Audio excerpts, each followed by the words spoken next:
Hi everyone, here we've got Motorola Moto G10 and let me share with you how to add a photo to a contact in this device. So firstly, let's open the dialer and go to your contact list and find the contact you'd like to edit. Let's tap on it and tap on Edit Contact. Now we have to tap on this camera icon, and as you can see here, we've got two different options to choose from. We can set either take a photo and your device will open the camera app, so this is the best option to choose if you've got the person right in front of you. Or you can choose a photo from the gallery, so obviously I will pick to choose a photo. And all you have to do is simply find and tap on the option you'd like to use. And from this step we can adjust the size of this square, and thanks to this you can decide what you will see after saving the whole contact, because this area is responsible for it.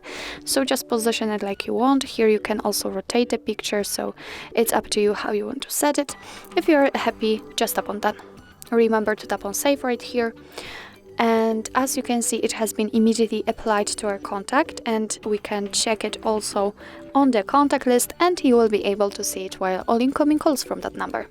So actually that's all. This is how to add a photo to a contact in your Motorola Moto G10. Thank you so much for watching. I hope that this video was helpful, and if it was, please hit the subscribe button and leave the thumbs up.